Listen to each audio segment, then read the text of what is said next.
Warahmatullahi wabarakatuh. Alhamdulillahirabbil alamin wa bihi nasta'in wa ala umurid dunya waddin. Assalatu wassalamu ala asrofil anbiya'i wal mursalin ala sayyidina Muhammadin wa ala alihi wa sahbihi ajmain amma ba'd. Halo sahabat Sufah semua, bagaimana kabarnya? Tentunya kami doakan semoga dimanapun sahabat berada selalu di dalam kondisi sehat walafiat. Amin ya robbal alamin. Berjumpa dengan saya, host, pada program acara Ngaji Bareng Santri, yang dimana di dalam program ini kita akan bersama-sama mengkaji kitab yang sudah familiar karangan dari Imam Ibnu Hajar Al-Asqalani, yaitu kitab Bulughul Maram. Di dalam program ini kita akan dipandu santriwan atau santriwati dari Pondok Pesantren Sufah Hizbullah Meranggen. Alhamdulillah, pada sesi perdana ini kita sudah bersama narasumber kita, yaitu Mas Ubaidillah. Assalamualaikum Mas Ubay. Waalaikumsalam. Gimana kabarnya? Alhamdulillah sehat. Alhamdulillah sehat. Oke, sudah siap ya untuk menyampaikan pada sesi perdana ini? Insya Allah sehat. Insya Allah siap. Baik pemirsa, sebelum kita sampaikan waktunya kepada Mas Ubay, mungkin kita perkenalan dulu Mas Ubay ya, biar lebih kenal gitu. Oke, silahkan Mas Ubay diperkenalkan. Nama saya Hamdan Syauqi Ubaidillah. Usia saya 17 tahun. Saya berasal dari Lampung. Kegiatan sehari-harinya di Pondok Pesantren Sufah Hizbullah Meranggen, yaitu saya sebagai santrinya. Baik pemirsa, kita mulai dulu program acara perdana kita ini dengan membaca surat Al-Fatihah dan dilanjut dengan doa awal majlis. Ala hadaniyatis sholihah Al-Fatihah. A'udzubillahi minasyaitonirrajim. Bismillahirrahmanirrahim. Alhamdulillahirabbil alamin. Arrahmanirrahim. Maliki yaumiddin. Iyyaka na'budu wa iyyaka nasta'in. Ihdinas siratal mustaqim. Shiratal ladzina an'amta 'alaihim ghairil maghdubi 'alaihim waladdallin. Amin ya rabbal alamin. Bismillahirrahmanirrahim. Rabbi zidni ilman, Allahumma anfa'ni bima 'allamtani wa 'allimni ma yanfa'uni warzuqni ilma yanfa'uni. Amin ya rabbal alamin. Baik pemirsa, langsung saja kepada Mas Ubaidillah. Waktu dan tempat kami persilahkan. Bismillahirrahmanirrahim. Assalamualaikum warahmatullahi wabarakatuh. Alhamdulillahirabbil alamin. Wassalatu wassalamu ala asrafil anbiya'i wal mursalin sayyidina wa maulana Muhammadin wa ala alihi washabihi ajmain. Amma ba'd. Baiklah, mari kita kaji bersama hadis dari kitab Thaharah bab miyah, hadis yang pertama.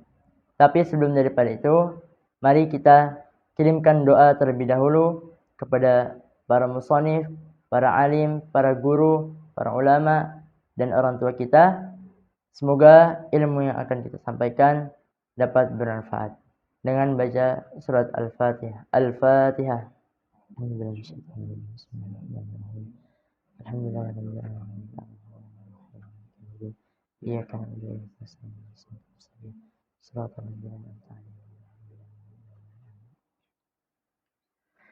Baiklah, mari kita kaji bersama kitab Thaharah bab miyah, hadis yang pertama.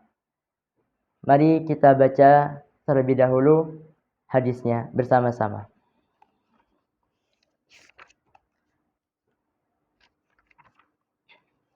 Bismillahirrahmanirrahim. Qala al-mu'allif rahimahullahu wa nafa'ana bihi wa bi'ulumihi fid dharaini. Amin amin ya rabbal alamin. Bismillahirrahmanirrahim.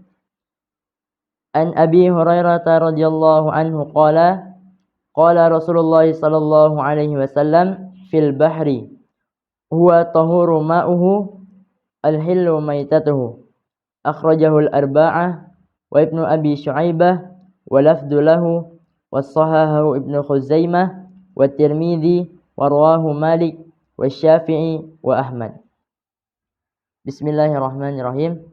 An Abi Hurairah radhiyallahu anhu, ai artine ruwiya diriwayatkan apa hadis dari Abi Hurairah radhiyallahu anhu, qala berkata sapa Abi Hurairah, qala bersabda sapa Rasulullah sallallahu alaihi wasallam, Rasulullah sallallahu alaihi wasallam, fil bahri dalam laut.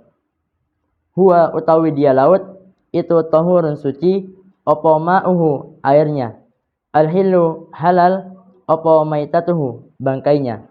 Akhrajahu mengeluarkan hu ing hadis sapa al-arba'ah imam arba'ah, wa ibnu abi syaibah dan ibnu abi syaibah, walafdu dan melafatkan sapa ibnu abi syaibah lahu padanya hadis, was-sahahu dan mensahihkan hu padanya hadis sapa ibnu Khuzaimah, wa Tirmizi dan imam Tirmizi, warawahu dan meriwayatkan hu padanya hadis sapa Malik imam Malik, wa Syafi'i dan imam Syafi'i, wa Ahmad dan imam Ahmad. Penjelasan daripada hadis ini, yaitu hadis ini merupakan salah satu hadis yang menjelaskan tentang bersuci, yang mengandung banyak hukum-hukum dan faedah-faedah yang begitu penting. Karena Rasulullah Shallallahu Alaihi Wasallam pernah bersabda tentang laut, bahwasanya air laut merupakan air yang suci dan mensucikan. Nah, yang dimaksud daripada air suci yaitu air yang dapat kita konsumsi. Misalkan air laut kita jadikan garam, atau ketika kita sedang berada di tengah laut kita kehausan dan kemudian kita minum air laut tersebut, nah itu diperbolehkan. Nah, kemudian yang dimaksud daripada air yang mensucikan yaitu air yang dapat kita gunakan untuk bersuci, air yang dapat kita gunakan untuk menghilangkan segala sesuatu hadas, najis atau kotoran-kotoran lainnya. Itu yang dimaksud dari air yang suci dan mensucikan. Nah, kemudian Rasulullah Shallallahu Alaihi Wasallam melanjutkan sabdanya, al-hillu maitatuhu, halal apa maitatuhu bangkainya. Selain daripada air laut yang suci dan mensucikan, bahwasanya bangkai hewan di laut juga halal untuk dimakan. Berbeda dengan hewan-hewan darat lainnya, bangkai hewan laut dapat langsung halal untuk dikonsumsi. Ya, yang dimaksud daripada bangkai di sini yaitu hewan yang mati tanpa disembelih terlebih dahulu, baik itu matinya mati sendiri atau mati karena dicekam oleh hewan lainnya. Itulah yang dimaksud daripada bangkai di sini. Nah, jadi bangkai hewan laut itu halal untuk langsung kita konsumsi. Itulah penjelasan daripada hadis pertama dari kitab Thaharah bab miyah. Kesimpulan daripada hadis ini yang pertama yaitu bahwasanya kita dapat menggunakan air laut untuk bersuci. Yang kedua, kita dapat memakai atau memakan bangkai hewan laut secara langsung, halal untuk dimakan tanpa disembelih terlebih dahulu. Ya, karena memang bahwasanya bangkai hewan laut itu tidak dapat disembelih. Ya, misalkan ikan, cumi-cumi, itu kan memang hewan yang tidak dapat disembelih terlebih dahulu. Jadi bangkai hewan laut halal untuk langsung dikonsumsi. Itulah kesimpulan daripada hadis ini.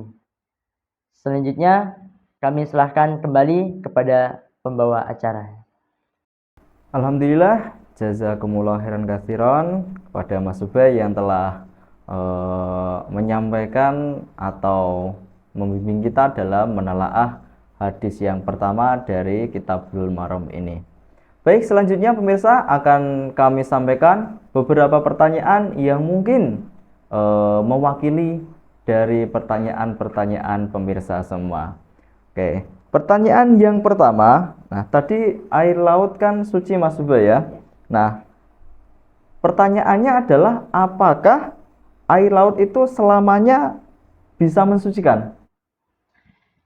Jadi selama kemurnian daripada air laut tersebut belum berubah atau belum tercampuri apapun, maka air tersebut masih mensucikan. Nah, misalkan kita taruh air ke dalam ember, kita taruh air laut ke dalam ember. Nah, air tersebut belum tercampur sesuatu apapun, belum tercampur benda apapun yang membuat najis, maka air tersebut masih mensucikan. Akan tetapi jika air tersebut sudah tercampur suatu benda yang suatu benda yang dapat menajiskan, maka air tersebut sudah tidak dapat lagi mensucikan. Berarti selama kemurniannya itu belum berubah, itu tetap suci ya, walaupun dipindah-pindah tempat gitu ya, di ember dan tempat air lainnya gitu ya. Jadi ya air tersebut mau kita pindah ke ember atau kemana, kalau misalkan kemurniannya masih terjaga, belum tercampur apapun, maka air tersebut masih mensucikan. Oke, baik. Kemudian pertanyaan yang kedua. Nah, selain air laut, apakah ada macam air yang lain yang kita dapat gunakan untuk bersuci? Ya, ada. Di dalam kitab Fathul Qorib ada 7 macam air yang dapat digunakan untuk bersuci. Yang pertama yaitu air laut, air sungai, air hujan, air mata air embun, air sumur, dan juga air salju. Air itu juga termasuk air yang dapat kita gunakan untuk bersuci. Oke, berarti hukumnya sama Mas Ubay ya? Ya, sama hukumnya. Selama masih terjaga kemurniannya, walaupun dipindah tempat, masih bisa kita gunakan untuk bersuci ya? Ya, masih. Oke, baik. Nah, selanjutnya pertanyaan yang ketiga. Ini mengenai tentang bangkai lautnya. Nah, kan tadi penjelasannya bahwasanya bangkai laut kan halal. Nah, misalkan ada ayam mati di laut, apakah itu termasuk dalam kategori bangkai laut? Nah, untuk pertanyaan ini dapat kita jawab menggunakan hadis, yaitu pada kalimat maitatuhu. Nah, kalimat maitatuhu ini merupakan kalimat idofah, yaitu susunan dari mudhof dan mudhof ilaih yang menyimpan makna fi. Nah, jadi yang dimaksud di sini yaitu bangkainya hewan yang berekosistem di laut, bukan bangkai hewan yang mati di laut. Nah, jadi di sini jangan salah paham. Kadang kita salah paham nih. Nah, jadi yang dimaksud di sini yaitu bangkainya hewan yang berekosistem di laut, bukan bangkai hewan yang mati di laut. Jadi kalau misalkan ayam mati di laut, itu berbeda lagi. Karena ayam itu hewan darat yang mati di laut. Jadi masuk kategorinya bangkainya hewan darat yang mati di laut gitu. Bukan bangkainya hewan laut, tapi bangkai hewan darat yang mati di laut. Oh, berarti bangkai hewan darat mati di laut gitu ya. Oke, baik. Oh, berarti misalkan ada hewan-hewan darat yang lain itu berarti tidak termasuk kategori bangkai laut ya ketika mati di laut gitu. Berarti hewan yang benar-benar itu hewannya laut gitu Mas ya. Oke, baik, jelas. Oke, selanjutnya pertanyaan yang terakhir. Nah, apakah seluruh hewan yang ada di laut ketika mati atau menjadi bangkai itu semuanya halal untuk dimakan, artinya tidak ada pengecualian? Tentu saja tidak. Jadi yang dimaksud daripada bangkai laut yang halal di sini yaitu pengertian secara umum. Nah, ada beberapa pengecualian di sini ada beberapa pengecualian seperti hewan yang hidup di 2 alam, yaitu hidup di laut dan di darat. Contohnya seperti katak. Itu kan katak hidup di 2 alam, di laut dan di daratan. Ya, jadi katak itu hukumnya tidak halal. Misalkan seperti buaya juga gitu ya? Oh iya, buaya sama seperti katak juga. Karena buaya juga hidupnya di 2 alam, yaitu di laut dan juga di darat. Oke. Oh, berarti itu dalam garis secara umum ya. Artinya berarti masih ada hewan-hewan yang lain yang mungkin itu hukumnya tidak halal ya. Nah, sesuai dengan dalil-dalil yang sudah ada, yang sudah dijelaskan. Oke, berarti kalau kita bahas ini semakin panjang Mas Ubay ya. Masih ada hadis-hadis lain pengecualian mengenai tentang hewan-hewan laut gitu ya yang tidak bisa dimakan. Oke, baik. Terima kasih Mas Ubay. Nah, insya Allah kita bertemu di sesi yang lain ya. Oke, baik pemirsa, itulah yang bisa kita kaji pada sesi perdana kali ini. Semoga bisa dipahami, bisa kita cermati, menjadi wawasan kita, dan bisa kita amalkan. Amin, amin, ya rabbal alamin. Tentunya di dalam pembahasan kita masih banyak kekurangan, masih banyak lagi preferensi-preferensi yang lain. Nah, untuk itu, jika sahabat-sahabat semua memiliki preferensi yang lebih panjang, jangan lupa taruh di komentar di bawah.